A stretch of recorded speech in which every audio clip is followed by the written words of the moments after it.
Koenei te pai o te marae o Parawera e pōwhiri nei i te komiti whiriwhiri take Māori.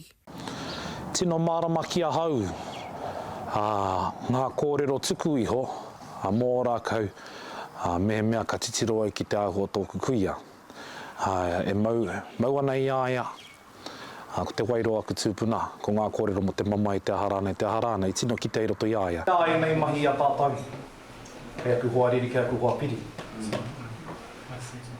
Ka tai rā pia tātou ki te tahi āhuatanga o te ea. I kōrera wā au te ea. Oia noa ku tamariki moko puna. Ko te ao nui McKenzie o ngā tiraukawa tētehi uri o ahu mai te pairata, ko tōna tūpuna kuia tētehi i te mura o te pakanga i Ooraakau, ka tai mai ia ki te tāpai tono e tautoko ana i te pire mō Ooraakau. E tino ki te roto i taku kuia te aroha nui o ahu mai. Te aroha nui ki tōna iwi, ki tōna whānau, ki te anga whakamua, o piki ake meki. Anō reira, haukua kāre au i mōhio ki te kuia ki ahu mai.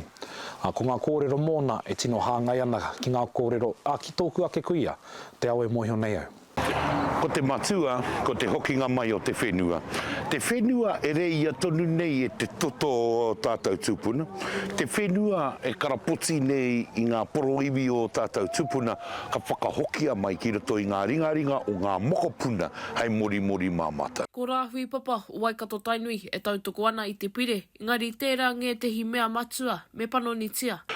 Ko e tehi o ngā wangawanga i roto i te pire, ko te whai wāhi o ngā tupuna, kia kaua ko te rārangi kei reira i nāia nei e noho motu hake nei ko ia tērā te rārangi. Te ngā mahi mō runga o Ooraakau, hei whakamaumahara i ngā takahanga mai o te riri a te Pākehā ki reira, me te kaha o te iwi. E whakai ana te kaumātua o Waikato Maniapoto, ngā te apakura a Tom Roa, kia whakamana te karauna i te pire nei. O ti rā kia riro ki ngā waihotanga i te mana pupuri o te whenua pakanga, ara he tata ki te tekau heketea te rahi. Tukua mai ngā rauemi, te pūtea, e ai ngā hiehia a te iwi, ko te hiehia nui te iwi, he wāhi whakamaumahara, he wāhi whakāko. Ahakoa te ua me te marangai, kei konei toru te komiti whiriwhiri i ngā take Māori, ki konei ki te marae o Parawera, ki te whakamana i te pire mō Ooraakau, ara ki te whakarongo anō hoki ki ngā tono mo tēnei pire. Tēnei pire, me whakaitia hoki, i runga i te whakaaro, me kore panonitia, ngā take nui ki tēnei pire. Ko e tehi o ngā wangawanga i roto i te pire, ko te whai wāhi o ngā tupuna, kia kaua ko te rārangi kei reira i nāia nei e noho motu hake nei ko ia tērā te rārangi. E rere rua ana ngā wai kei roto i ahau, ko tētahi e mamai tonu ana, e kore rā e ea i ahau tēnei mamai. Hoi anō, ko tētahi taha hoki, e mea, e āhua.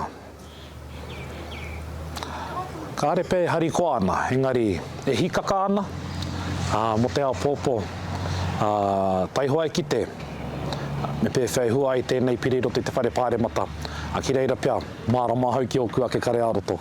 Ka mutu kua hiki te hui a te komiti whiriwhiri mo tēnei wā. Ko tahi anō te hui e tū mai nei ki mua i te kōkiri i te pire ki te aroaro o te whare pāremata. Macie Kuki, Aukaha.